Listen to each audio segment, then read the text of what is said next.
Salah sih ya Mas.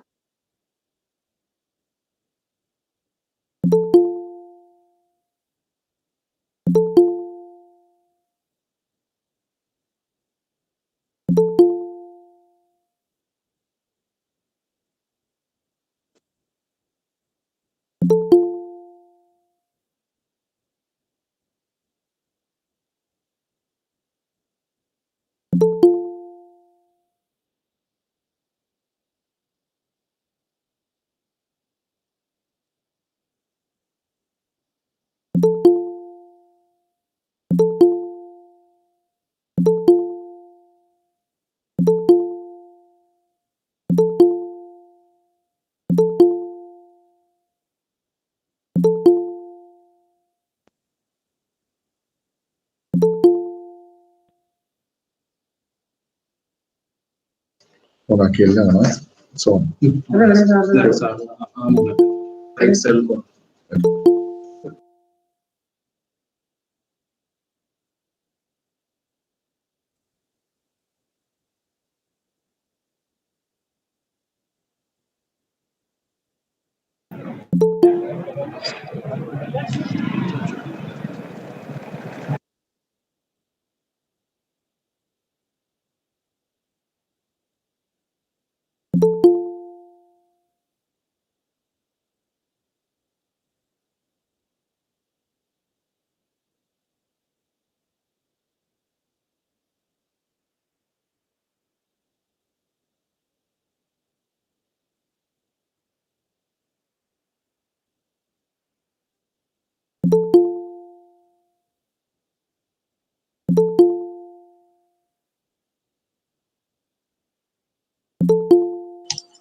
Am I audible, Dr. Yes, Bino? sir.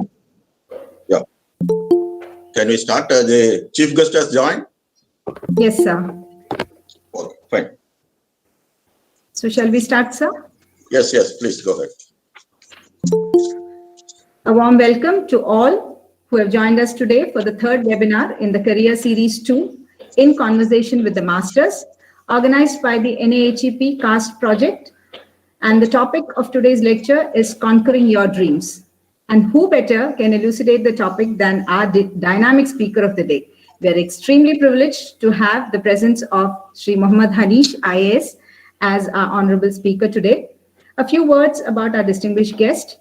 Sri Hanish joined the Kerala cadre of the Indian Administrative Services in 1996 and since then has left his indelible mark in all the positions that he has held as District Collector, Director of the School Education Department, the Managing Director of the prestigious Kochi Metro Rail Limited, Kochi Smart City, the Chairman and MD of the Kerala State Civil Supplies Corporation, to name few. Currently, he is serving as the Secretary, Industries and Commerce, Government of Kerala. He has been a pioneer with his innovative initiatives in all these sectors and has been awarded with the e-Governance Award of the Government of Kerala, among other laurels. His passion for the underprivileged and youth is reflected in his active association with the philanthropic organizations engaged in developmental activities despite his hectic schedule. And we are very honored with his presence today. We are also extremely honored and privileged by the presence of our Honorable Vice Chancellor, Dr. R. Chandrababu sir, who is himself volunteered to welcome our distinguished speaker of the meeting today. With utmost respect, may we request our Honorable Vice Chancellor, Dr. R. Chandrababu sir, for his introductory remarks and to welcome the guest. Respected Secretary, Department of Industries and Commerce, Government of Kerala, Sri Mohamad Hanish, IAS Avargal, my fellow faculties in Kerala Agriculture University, dear participants, good morning to all of you. I am really happy that our respected Secretary has spared his valuable time. I know they are very busy always, and he spared his valuable time in giving this lecture. Especially the motivational talks are very, very important in everybody's life, especially in the life of young faculty and young student friends. And the motivation comes from any quarters for that matter. It may be from our family, friends, relatives, teachers, other people when we are in some kind of careers in our life.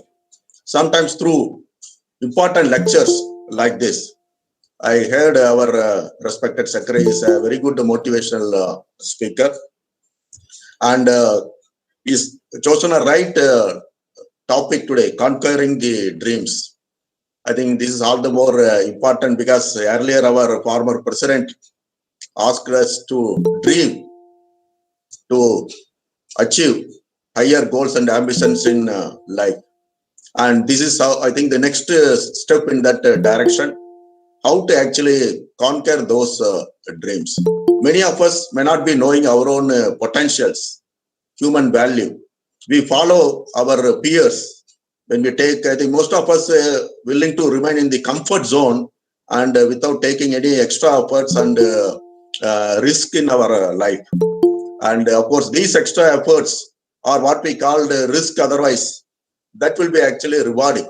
So we need to always prepared to take this extra mile or extra efforts and go for achieving lofty goals. And the difference between ordinary human beings and extraordinary human beings is these two simple things. They actually dream to reach higher ambitions and take extra efforts and pursue their goals and ambition. And sometimes they do differently what we people normally do the way, in ordinary way. That's how they become extraordinary human beings. And in this line, I am very eager to listen to our speech by our Honorable Secretary, Industries and Commerce. And yes, many laurels. And yes, actually, as introductory remarks, our fellow colleague faculty has introduced. Sri Mohamad Hanish, IAS Avargal, has held important positions such as District Collector, Director of School Education Department, Secretary PW and Urban Development. He has received the State E-Governance Award instituted by the Government of Kerala for the initiative taken in Education Department.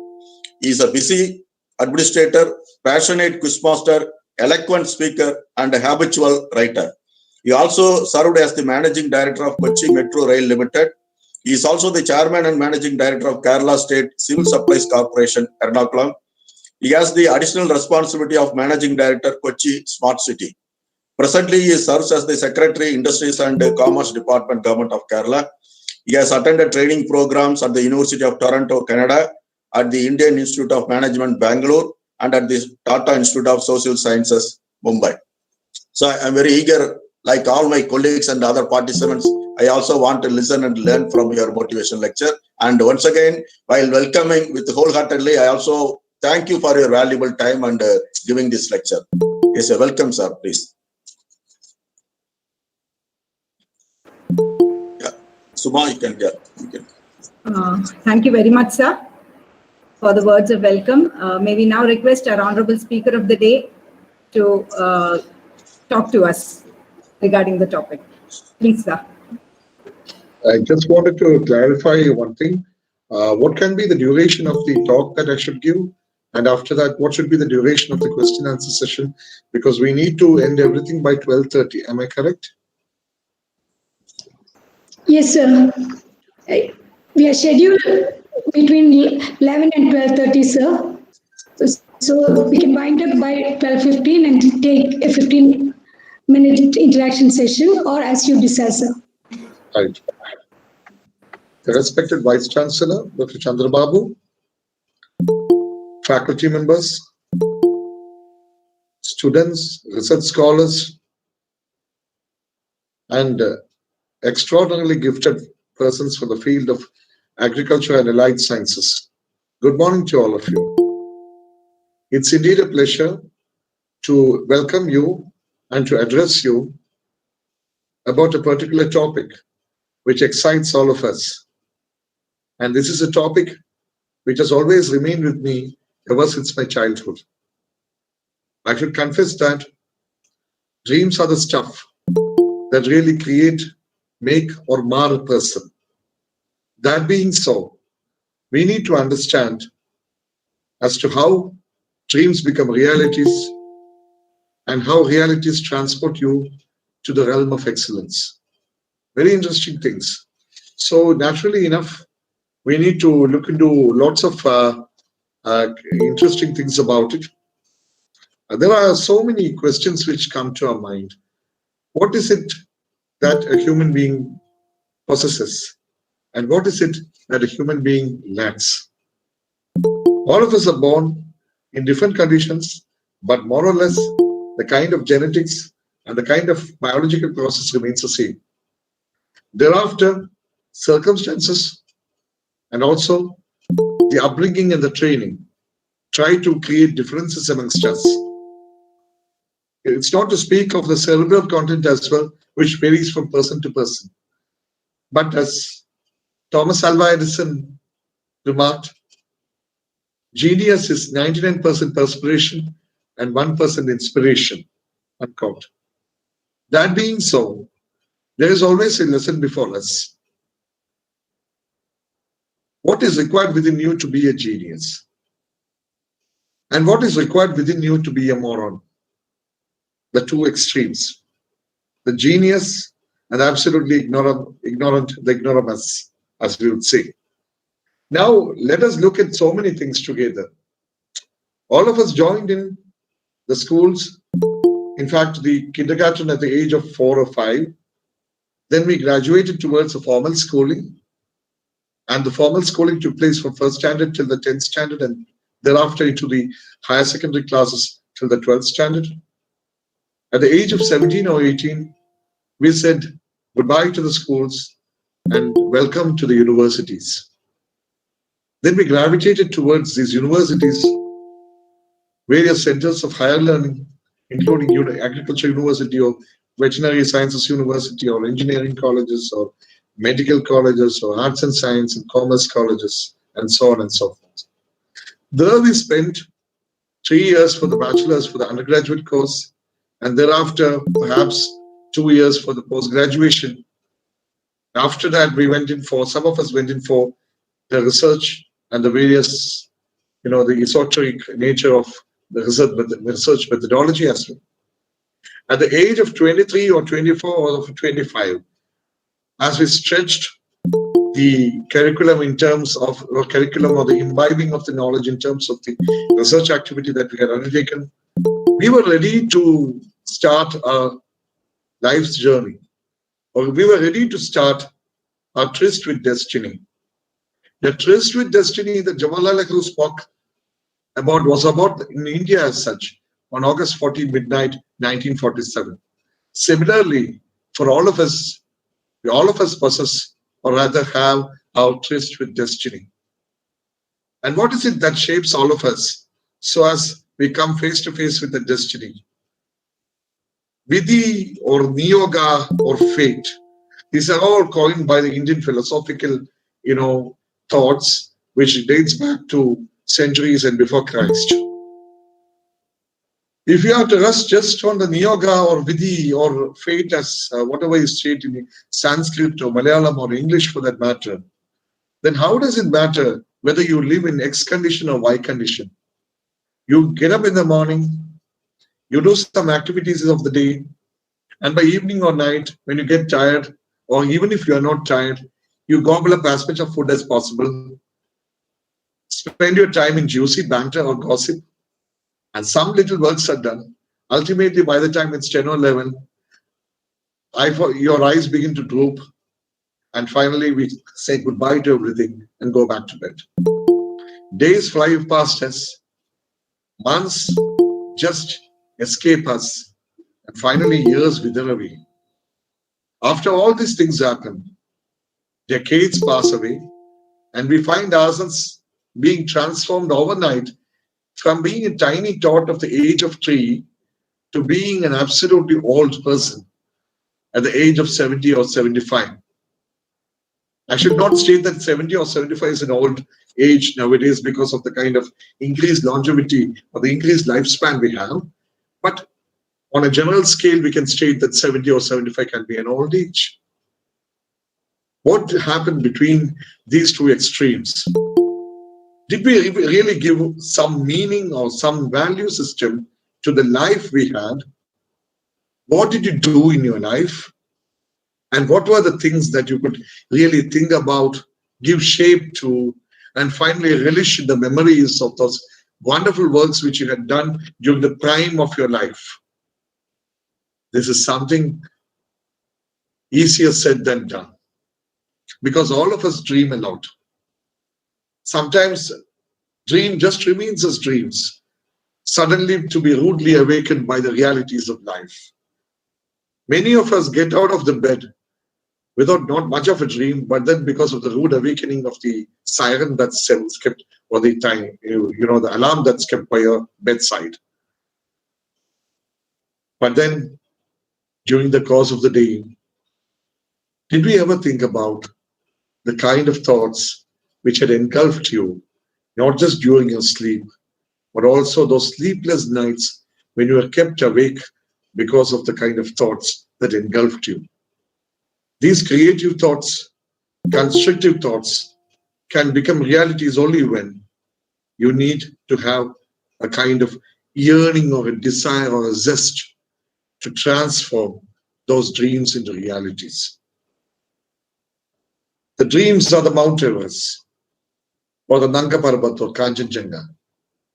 And realities happen to be those nestling on the valleys or the riverbanks. And to scale the heights and to conquer the dreams is the greatest possibility that a human being can supposed to have. If you're quite content with whatever 50% of your potential gave you, in terms of your good excellence in your education, in terms of the kind of sparkling feats which you had done in your college life, and after that settle down with a quite comfortable life, there is one question which begs an answer. Did you really have that realization of your inner self? The realization of your inner self happens only when you realize your potential, at least to the extent of 80%. But for 99% of the people around us, we find to our sadness that they would just realize 40 or 50% of the potential and they wither away altogether. That's why the English poet said, Longfellow said, full many a flower is born to blush unseen and to waste its sweetness in the desert air. Too many flowers, they begin to blush, but nobody sees them. And they waste their sweetness in the desert air.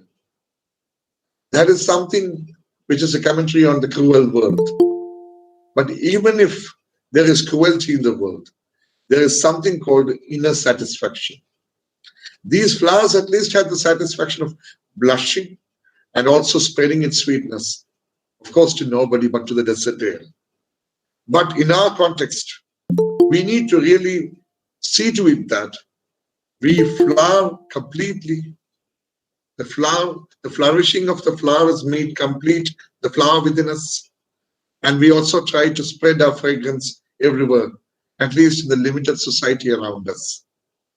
So what are the attributes that we need to have if we are to really come in terms of, or come eyeball to eyeball with the dreams that are before you? First and foremost, what were your childhood fantasies? And what were your adolescent dreams?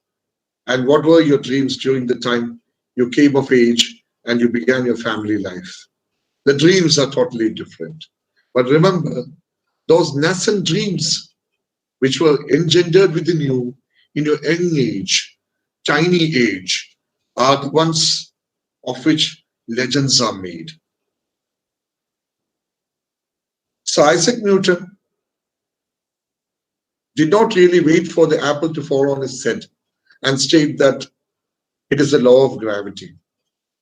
But beyond that, much before that, there were dreams within him about how things exist in this universe. And as far as you, the agricultural, experts are concerned, you're always concerned about the flowering and the blooming of the plants and the flowers, and also about the kind of the green beauty of this world. Can you see the world encompassed in a little green leaf that is kept in front of you?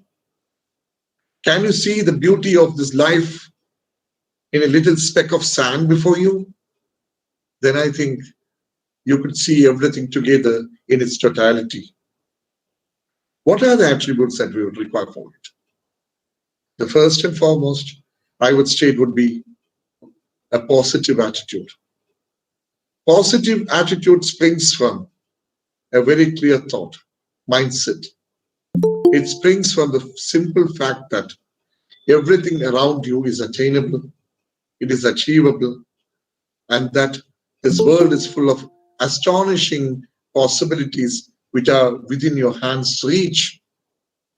If you feel that these are possibilities that are at your hand's reach, you can just reach out and touch it, grab it, use it. Then that is what you mean by the bubbling with positive attitude.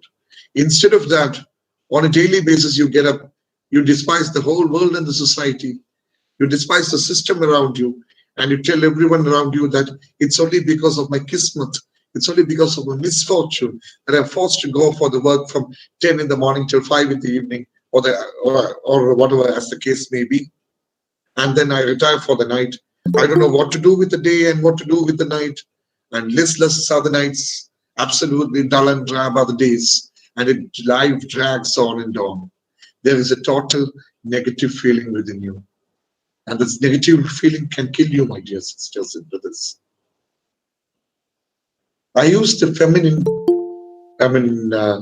feminine expression first because I wanted to very clearly state to my sisters over here that the positivism in your mind, in the minds of your tiny thoughts, springs in only when you are absolutely engulfed by or you are absolutely captured by a positive spirit. Only a mother, only a sister, only a wife can provide or induce that positive spirit in a male. This is what I would feel from a feminine viewpoint. Then there is a question of the acquisition of knowledge. We need to make a very clear definition, distinction, or very clear demarcation between information and knowledge. Information is absolutely limited, and it's absolutely what you call as something which is perishable. But knowledge is eternal. What is the distinction between information and knowledge? Whatever you acquire from your textbooks, from your guides and your notes, constitutes information. Beyond that, when you really delve into the interaction or the linkage between this info and the realities that it exists in the world and in the universe, and if that linkage is made between the textbook reality, the textbook info, and the realities of the world, you certainly are come to understand that there is much more to information, and there is something called eternal knowledge that begins to percolate down within your inner self. Then one realizes that this is what Adi Shankaracharya spoke about in the 8th century, about the Jnanamarga. Shankaracharya spoke about the Jnanamarga in search of the ultimate communion with the God. He naturally had kept away Bhakti Marga for a little while and speculated very much on the intellectual discourse of Jnanamarga. Coming to our everyday life, this is a question about the eternal knowledge that keeps you crystallized in your mind till the end of your life. That's most important. This knowledge, dear brothers and sisters, would propel you forward in terms of understanding the various complexities, the subtleties and nuances, and all those dimensions that surround us in terms of the extraordinary beauty called universe. That's most important.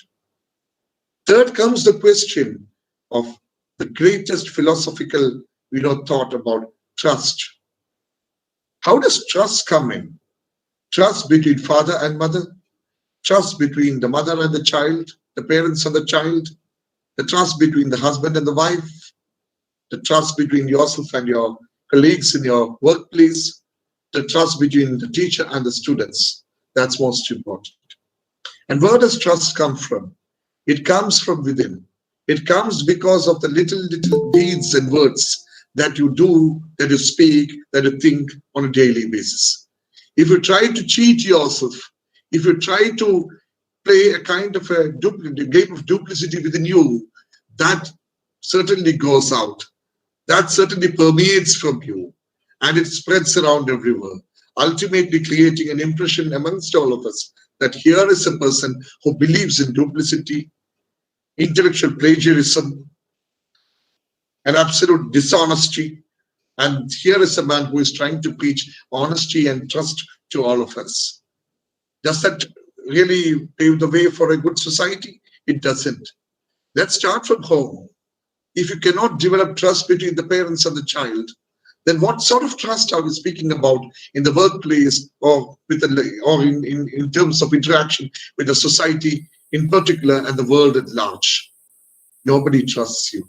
So ultimately, whatever be the activity that you do, be it the daily mundane realities of life, or be it the acquisition of knowledge, or be it the kind of various reflections about the challenges before you in terms of life, we need trust to be introduced. Then comes the greatest question of the 20th and the 21st century, and that's about innovative thinking. What is innovation? And how do we innovate? These are questions which keep coming into me and to you all the time. Myself being a bureaucrat for the last 24 years, I would honestly feel that I have certainly, worsted my chances, or rather, certainly outlived my chances of being an innovator. I don't know. It's for the world to speculate. It's for the world to judge and decide. But then innovative thinking comes about only when you go beyond the box. You go beyond the textbooks. You go beyond the accepted norms and practices and tendencies and try to question the conventional wisdom of the world. I don't know how much I would do as a bureaucrat to do it. But at the same time, with my little projects in my district or in my education department or in my departments, if I'm trying to challenge those things which have been conventional wisdoms or sort of, then I think I am on the right track towards innovation. And for innovation, what do? We just don't talk about it. We think about it. That's where, as the writers, celebrated writers always remark, the unspoken word is golden and the spoken word is silver. Or rather, speech silver, silence is golden, as the old adage goes. It is during these golden silences that we understand the greatness about reflecting upon ourselves and also reflecting on the world and trying to bring meaning into your life by bringing in some innovative thought. A new thought, it need not be an invention, it need not be a discovery, it need not be a new theory. At the same time, a person who is in touch with you should feel that you have that interactive power. Who is in touch with you should feel that you have that freshness of thought within you. That freshness of thought, innovation of ideas should certainly be the thing which should shape the 21st century. Recently, a good friend of mine in a jestful manner remarked to me as to the prerequisites about a person being successful in the 21st century. He told me that in this age when global village has become almost a reality, especially in this post-COVID times, in this COVID times when the whole global village has got encapsulated into the laptop or the desktop, then we can certainly predict that. What are the things that are required for a person to be successful in the 21st century? He said that first and foremost, you need to be proficient in the subject or the discipline in which you are doing your studies. Secondly, we need to have some idea about economics, the economic factors, the financial factors together.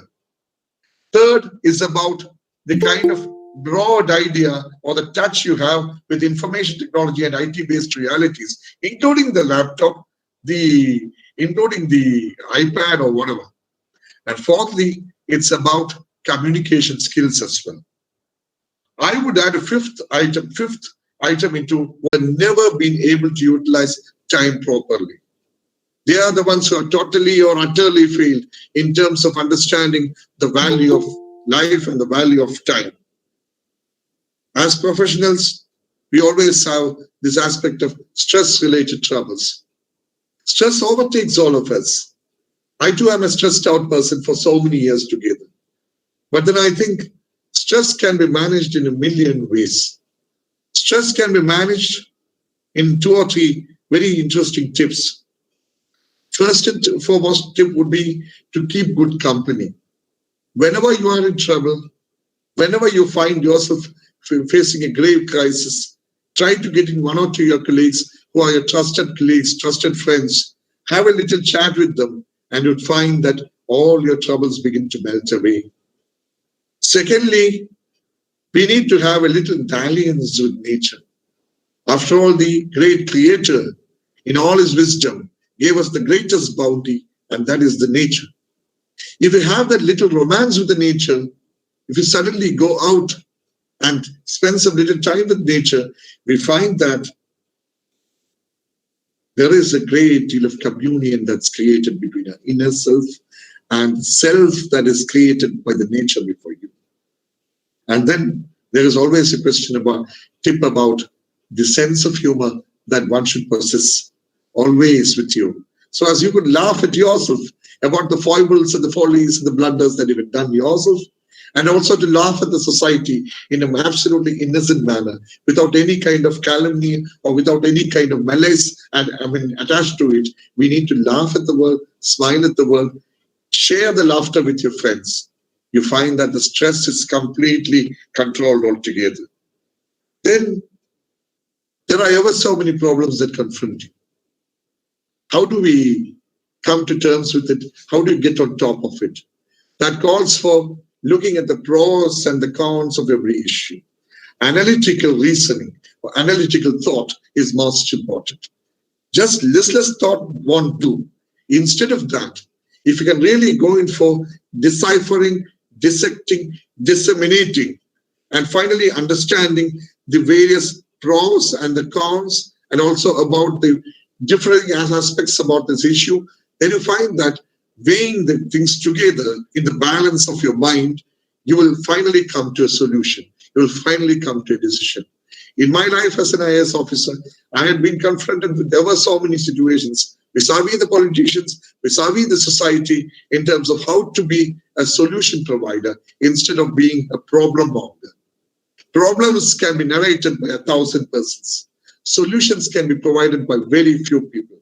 And a solution can come about only when we can have an analytical bent in terms of a mind to understand the pros and cons of your mind, and also to ultimately arrive at an answer. 9 out of 10 times I may be correct, and 1 time out of 10 I may be wrong, but then we need to take decisions. That's what this life is all about. If you're going to prevaricate, if you're going to vacillate all the time, and if you're ultimately going to give time its pass, we will finally end up being people who would never be able to do anything decisive in life. If you're not able to do anything decisive in life, we will find to our grave unhappiness, absolute greatest unhappiness, that you haven't achieved anything at the age of 40 or 50.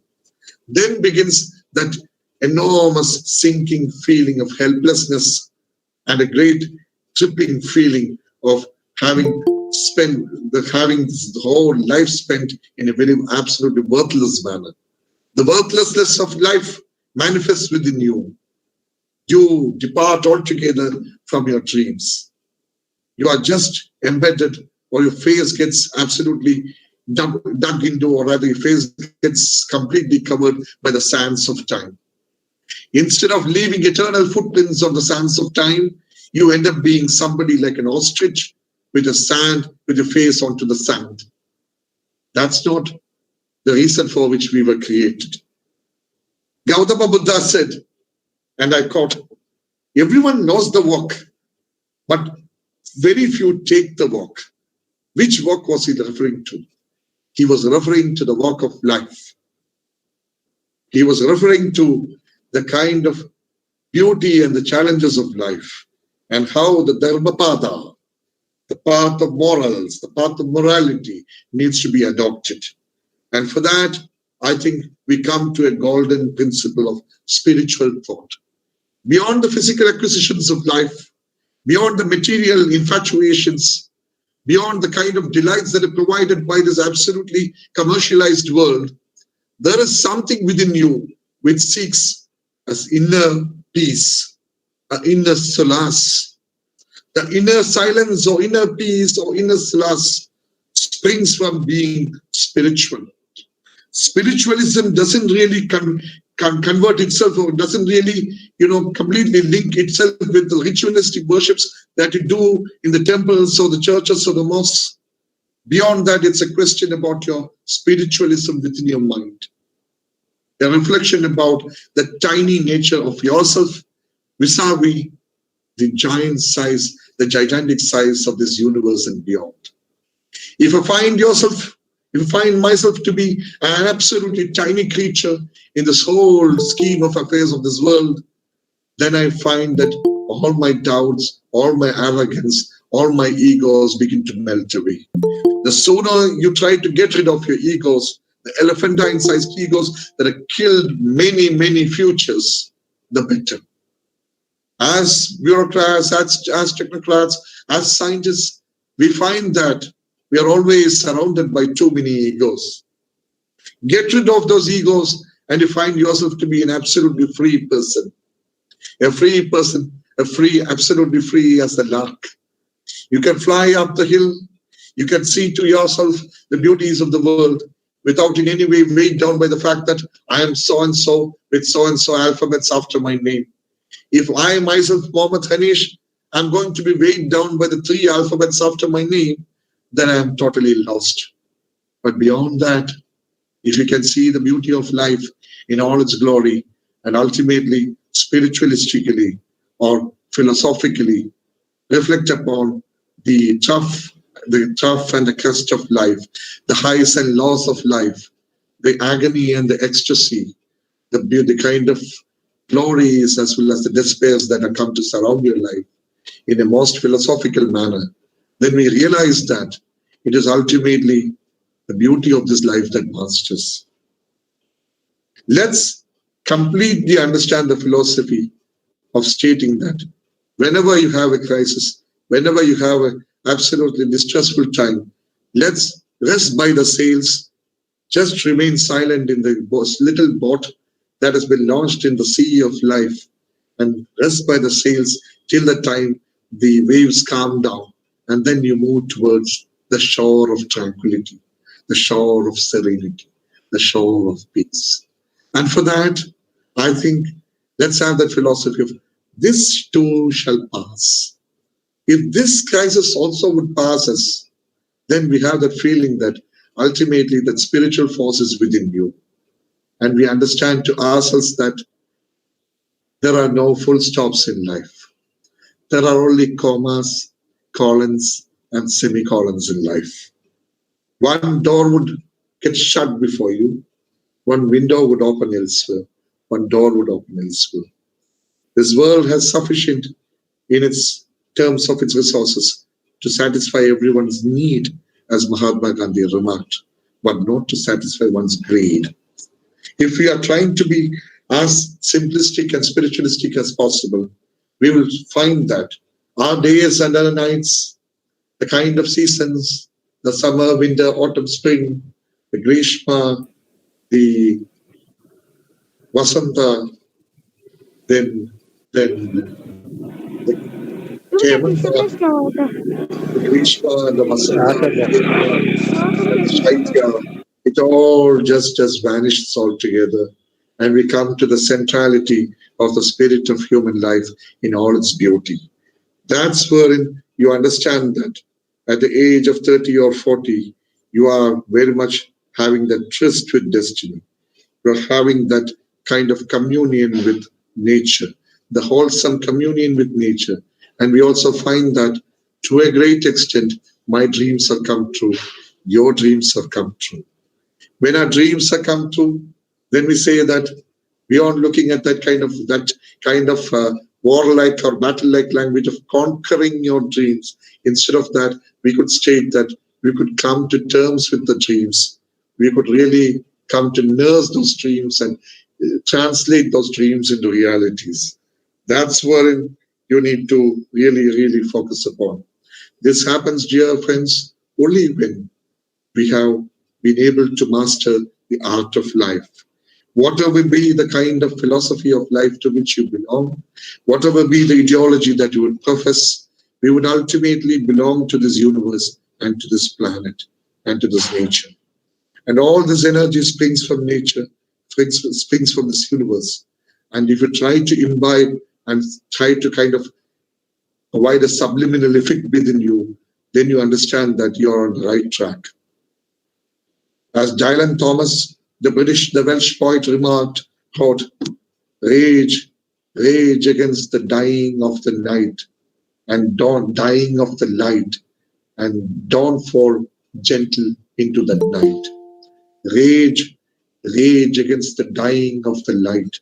The light is passing away. We are getting engulfed by darkness, but you have to rage. And don't fall gentle into that night.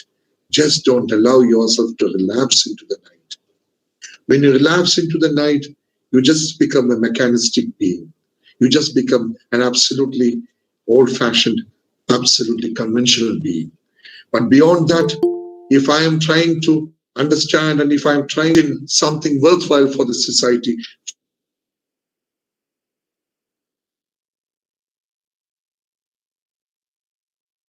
realize the dreams of this world. That's how Albert Einstein came in.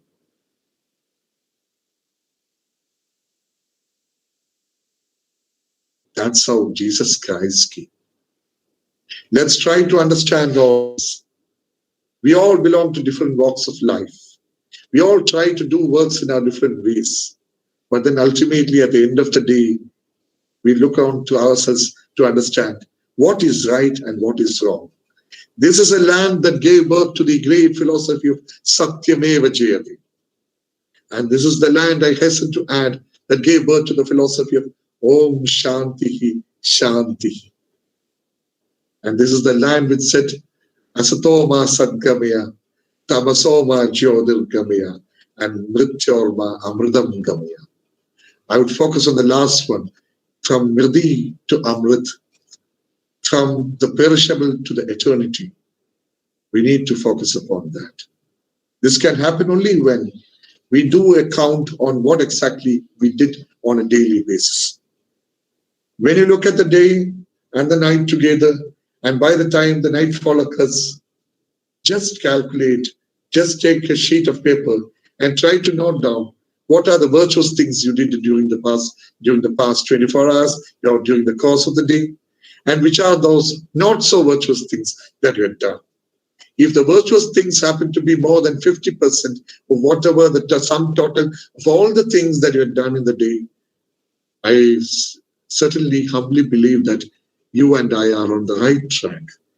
If opposite is the result, then we need to do little corrections in your life so that life becomes a pleasurable exercise. Ultimately, the beauty of the life remains within our inner self, in the realization of the inner self.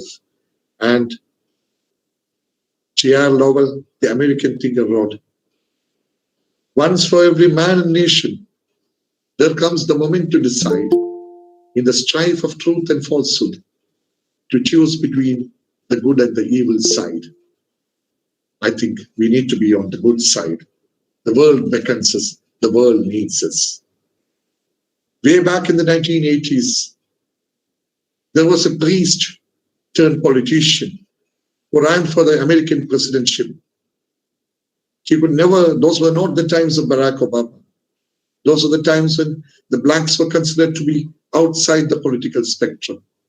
Reverend Jesse Jackson was thus a failed politician, but then he was a great motivator, and his words remain eternal. If my mind can conceive it and my heart can believe it, I know that I can do it. Let that be the spirit with which we should all part today, so that we could do our useful, absolutely brilliant reflections during the course of the day, during the weekend, and those beautiful days hereafter. I thank the Kerala Agriculture University, the entire agricultural fraternity, for having provided me with this wonderful opportunity. I, being from the stream of engineering and a civil engineer myself, should be one who should be wedded completely to the mechanistic principle of 2 + 3 is equal to 5 and not 4. But then the course of my life changed me altogether. Now I come to understand that 2 + 3 need not necessarily be 5.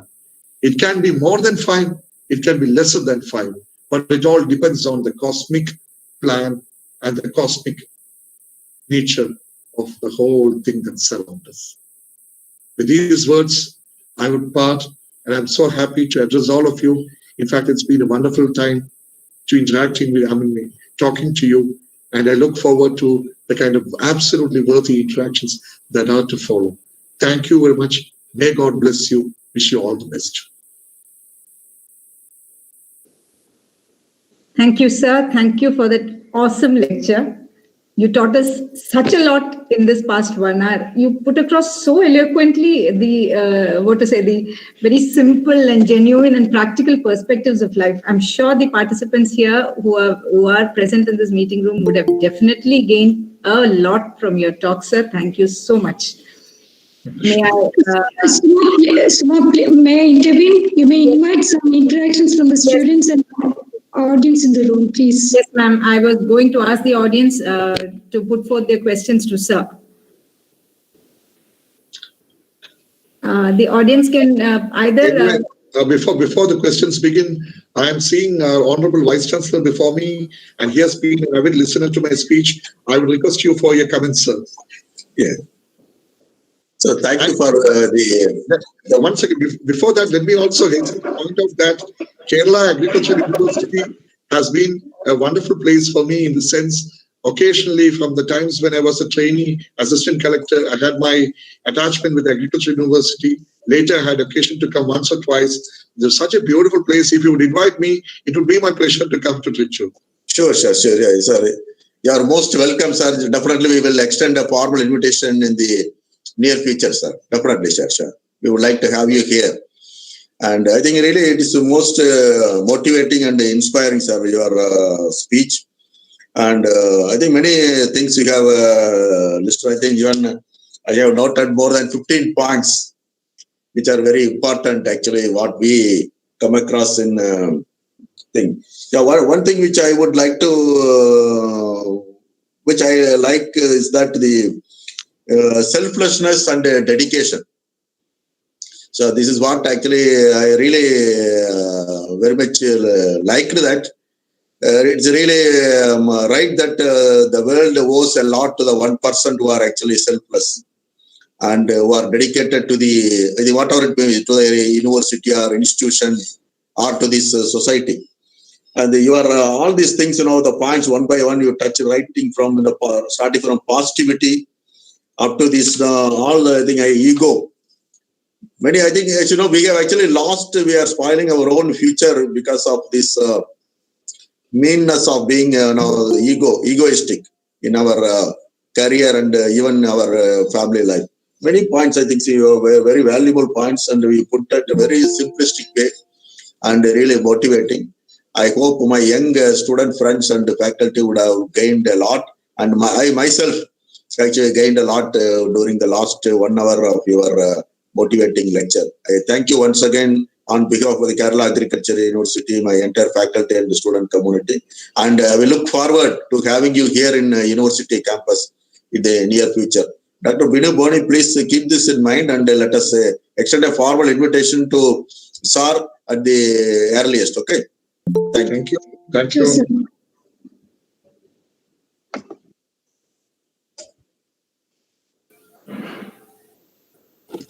The participants can post their questions either in the chat box or you can ask the questions directly to Sir.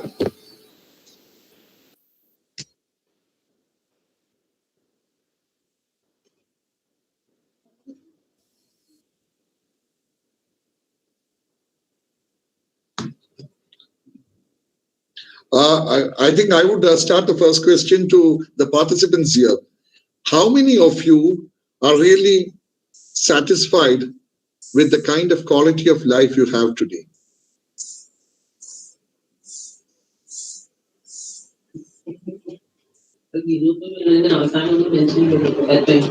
Sarah, Vicky? Yes, sir. Yeah.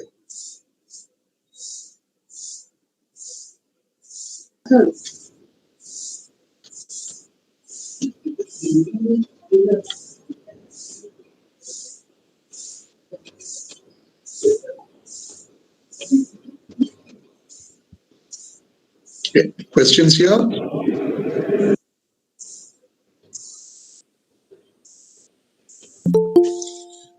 think the questions can be posted in the chat box so that it will be easy for us all to read and answer.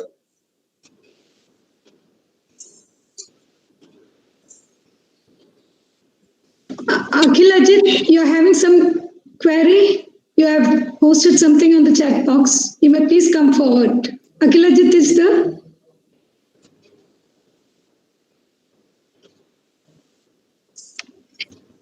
No. Excuse sir? Yes, ma'am. Yes, ma'am. Hello. Okay, Ajit, Akhil, please. I was having some trouble with the mic. That's why I was typing my question. Sir, you said about actually you were talking about conquering the dreams. So can you just elaborate on the journey of your civil service days and how a person can, a person who's starting now, can actually work on it? See, my civil service days, right from those days when I was an aspirant for civil service, my simple thing had been, first and foremost, to try and learn those subjects which were close to my heart. For instance, my civil services examination, those were the times when we had two optional subjects. The two optional subjects for me were those subjects which I left at the age of 15, or when I was in the 10th standard. One was history and the other was literature. But then these were close to my heart. The reading and the learning became a pleasure for me, became a passion for me. Then I came to the service, enjoyed thoroughly the stay in National Academy of Administration, Missouri, with all kinds of multifaceted activities over the Bharat Darshan and whatever. Thereafter, when I began my service and during my course of my journey, what I found to myself is, number one, reputation of yourself travels faster than light. That reputation is most important. Second point, when you're very clear, soft-spoken or hard-spoken, hard-hitting, or when you are absolutely firm on your views, your convictions, then everybody around you, including the politicians, the policy makers, the decision makers, the kind of socialites, they would understand as to how much you can be pushed. After that, when it comes to motivating your staff members, remember that unless and until you become the leader for them, you become the true leader for them, you will never be able to get the best possible results out of them. If you're going to be somebody ordering everything down the lane and trying to see whether everything is going to be realized, then you're living in a fool's paradise. And the fourth point is that finally, it all boils down to being a good human being. Being a good human being brings in a great deal of common sense within you. Common sense coupled with humanism and hard work would be the golden principles for you to be successful in life. Thank you, sir. Thank you. So Dr. Sujata. Ma'am, yes, please, ma'am. Sir, I am Dr. Sujata from KAU. And there is one pertinent question in chat box asked by Ms. Aparna. As a civil servant, how do you manage being both down to earth and authoritative? Manage being? Can you repeat? Manage being both down to earth and authoritative. First of all, I would certainly subscribe to the theory of myself being down to earth. At the same time, I won't say that I'm authoritative in that sense. Instead of that, I would state that I have been firm in my positions. That's all. There is a big difference between being an authoritarian and being a person who is firm in his views. But firmness tempered with a flexible element should be there. If somebody speaks a better thing in comparison with whatever you have within you, if somebody has a better idea, if somebody brings in a better thought before you, you need to understand that. And that really brings in a greater deal of synthesis. So that's important. So it's not just a question of being arrogant and shouting at everyone that creates an authoritarian air within you or that air of power within you. You can be simple, you can be humble, you can be down to earth, at the same time quite clear in your convictions and firm in your views and also flexible in terms of your relationship with your subordinate officers.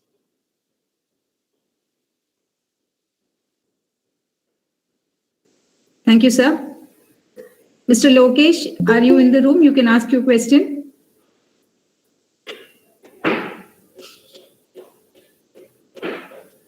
So Mr. Lokesh has asked, sir, yeah, Lokesh, please go on. Sir, yeah, Mr. Lokesh.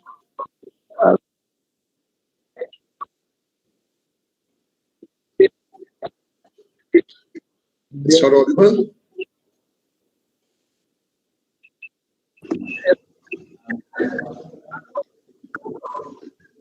Lokesh, you're not audible.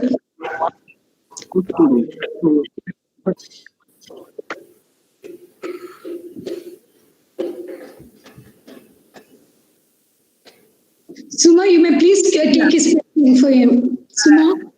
Yes, ma'am. Sir, Mr. Lokesh has asked, sir, I have seen many people feeling that they are in the wrong place in terms of job or position. What's your suggestion for such people? I would state that every person has got a destiny of his or her. we may not be perhaps able to alter the destiny, but then you can bring in as much of ornamentation as possible into that destiny. Try to pursue your favorite pastimes, try to acquire new learnings, and if possible, try to create a new vocation for yourself. That's how somebody suddenly becomes a lawyer at the age of 60 or 65.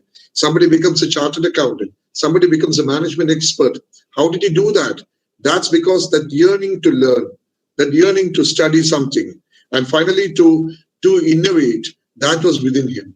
There was a kind of fire in his belly that needed to be quenched. The fire in the belly kept him alive.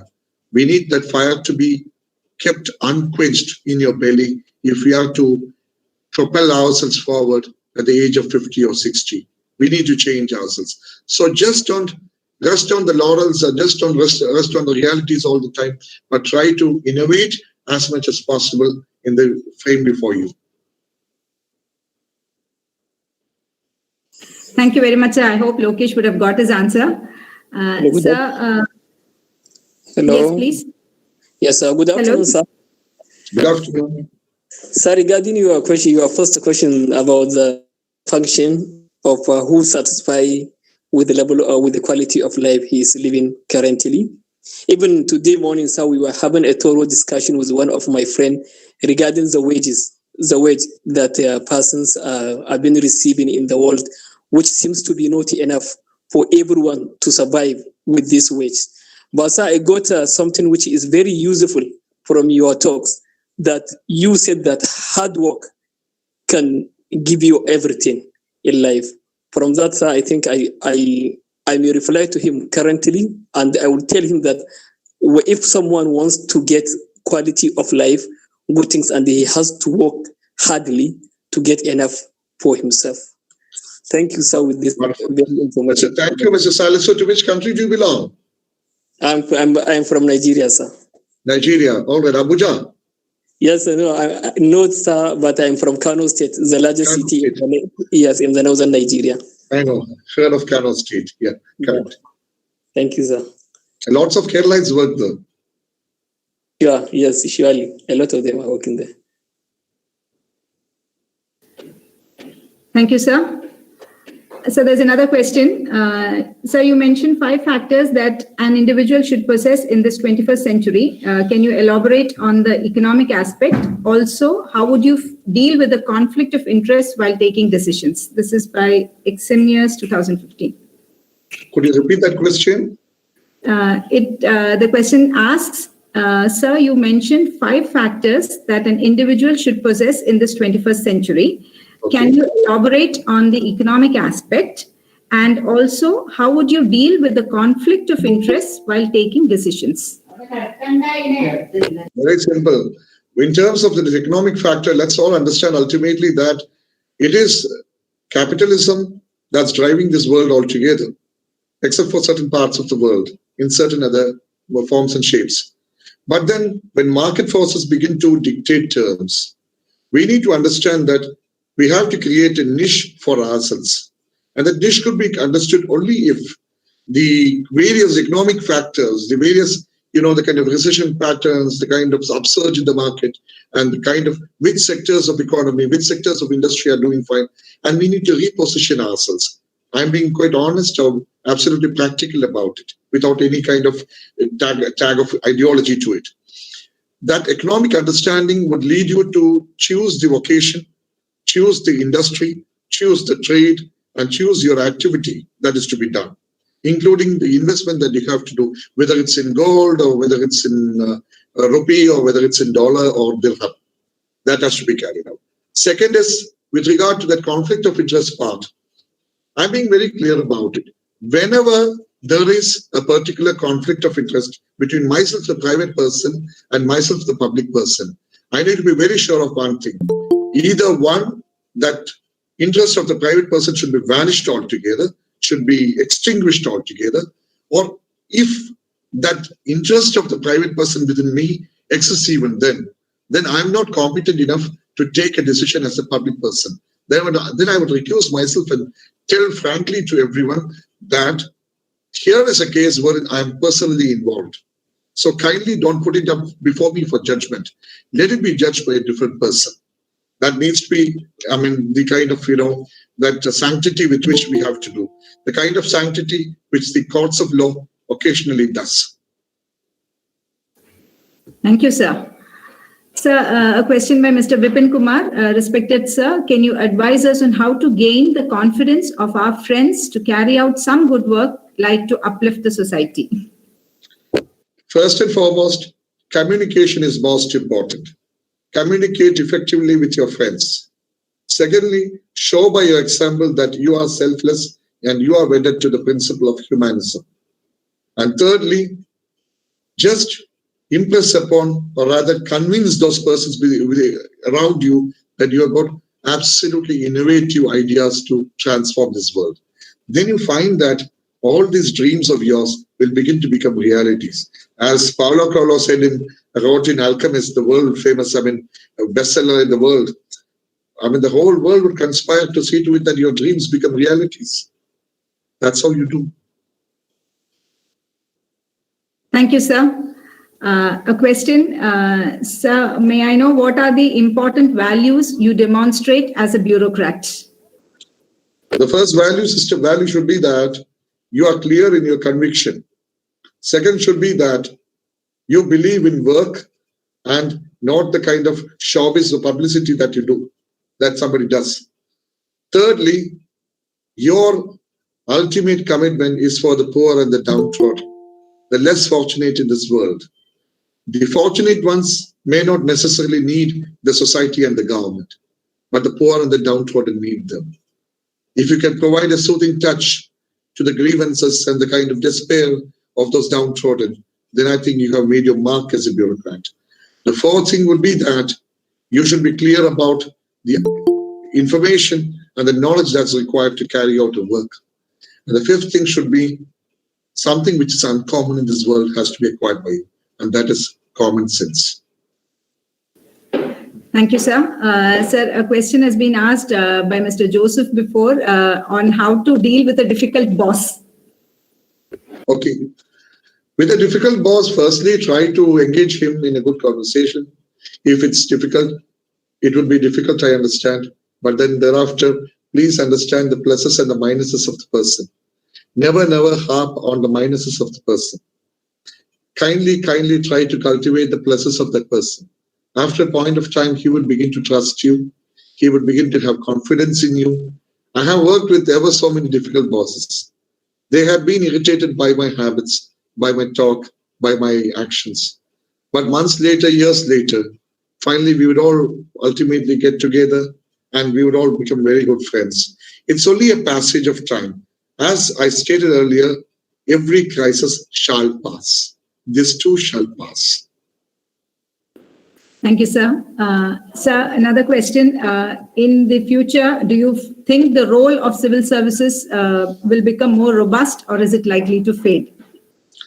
I definitely feel that civil service in an absolutely diverse form with a lot of modifications would certainly thrive, because the world and this country needs good administrators who can carry out work in different spheres of activity, who can coordinate.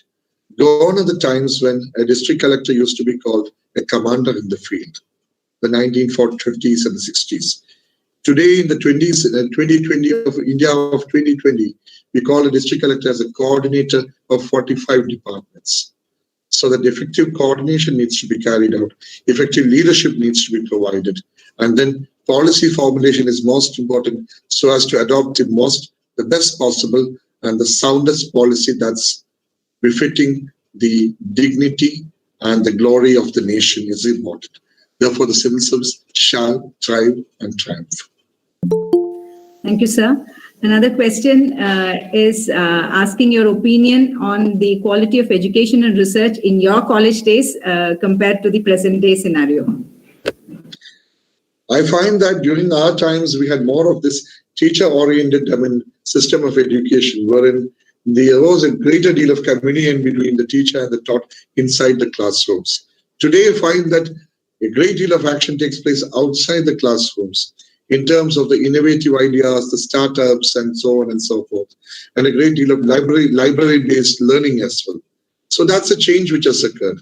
But then what really concerns me a bit is the little deal of deterioration that has happened in terms of the relationship, the healthy, affectionate relationship that used to exist between the student and the teacher.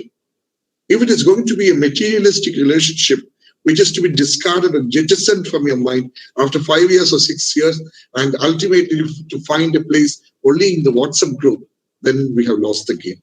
But beyond the WhatsApps and the Facebooks, if we can thrive as absolutely persons pulsating with the rhythm of life and the rhythm of affection, I think the student and the teacher shall survive. Thank you, sir. Thank you very much. There's another question. Often times our dreams conflict with our responsibilities, and how do we prioritize our dreams? And the questioner has asked to kindly elaborate with your experience. I can certainly dream of creating an absolutely, as District Collector Ernakulam, the industrial powerhouse of the state of Kerala, I had always a dream about creating a new Cochin altogether, beyond the confines of the old Cochin. But of course, I needed all the support in the world for that. After 4 years of being district collector, a pretty long tenure, one of the longest tenures in Ernakulam district, I realized that my dream has its limits. But then it's not a sin to dream for the stars in the sky. I dreamt of creating, or rather being a catalyst for the creation of country's first international container transshipment terminal in Valakpada. And before I left, I saw to it that the firm foundations were laid. Today it's thriving. The Dubai government-sponsored smart city was to come in Cochin. The land was taken, it was fenced, and years later I find it flourishing. The LNG terminal was coming in. The whole seashore of Waipin had to be surveyed and had to be earmarked. We did that. The LNG came in. Even today, those persons remember me with a deep sense of gratitude. I was made the nodal officer for the FIFA Under-17 World Cup football in 2017, in which Kochi was one of the centers. Absolutely insurmountable task. FIFA standard, playgrounds were to be made, training grounds were to be made, the stadium was to be spruced up. But then within a short span of time, in spite of all kinds of absolute, doomsday predictions, we could get everything done, and the best possible show was made in Kochi. That was a dream come true for me. These are kind of realizations in life which propel you to move forward again and again. These are the kind of passions within you that propel you, the positive element within you. In that manner, if you are filled with such positive thoughts, if you're filled with a great deal of passion to excel, you would certainly move forward. Thank you, sir. Thank you for that very elaborate answer. I hope Akhil would have got his answer. I think we are nearing the close of the time of the meeting that is being scheduled. So may I humbly request our Honorable Vice Chancellor for concluding remarks. Sir, please, sir. I don't have anything to conclude. I already thanked our Honorable Speaker. I think as the other person as far as in the program, you can go ahead for conclusion. Word of thanks by Dr. Binu Boni. Yeah, please. Before that, a small word from my side. In fact, the entire idea of having this kind of an interaction, this kind of a speech and interaction sprang from a chance meeting that Dr. Binu Boni had with me in Cochin. She just came on, met me for 10 minutes, went away and made this fantastic proposal about having a talk for all of us. That was how it all began. Thank you, Binu, for the introduction that you've given me.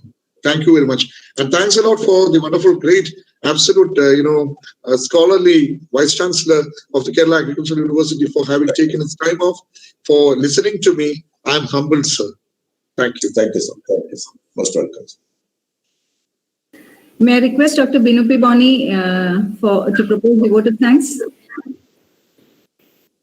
Thank you, Dr. Suma. Respected Speaker, our Honorable Vice Chancellor, sir, and all my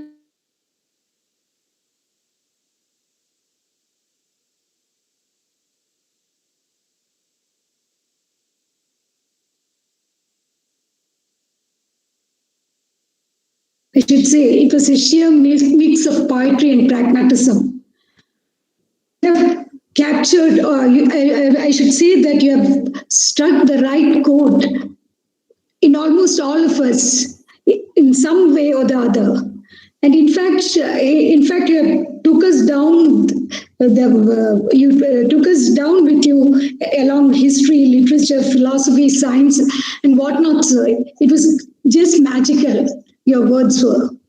And thank you so much, sir. And with all sincerity, I place and record the formal thanks of Kerala Agriculture University, Honorable Vice Chancellor, our Principal Investigator of the project, and all others involved with us. Thank you, sir. You have been just magical, I should say. Then, on a formal note, Honorable Vice Chancellor, sir, he has always been with us to guide us, and he has always been patient with his time towards in conducting such programs. Thank you, sir. Thank you for your valuable presence.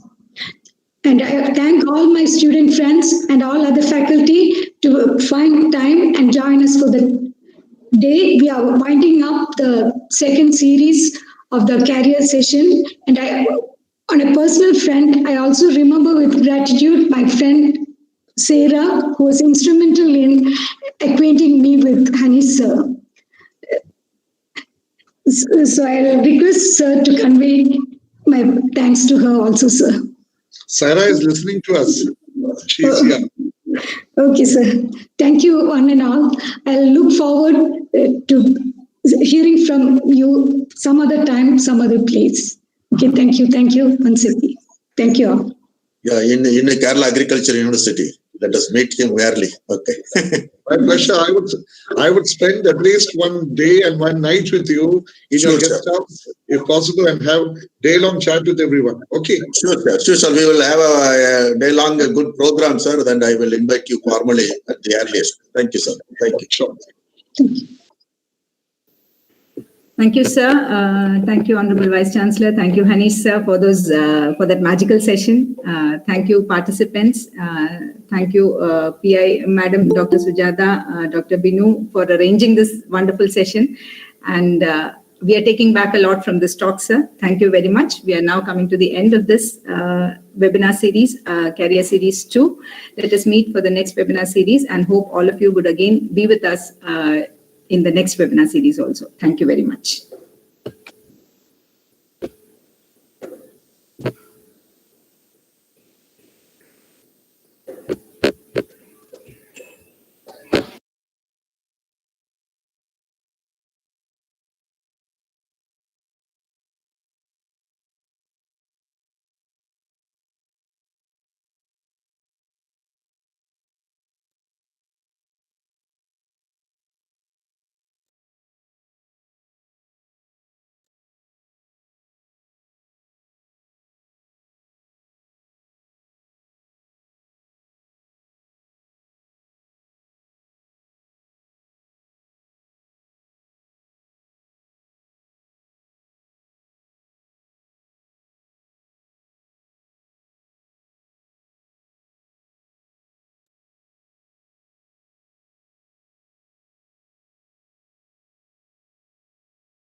you.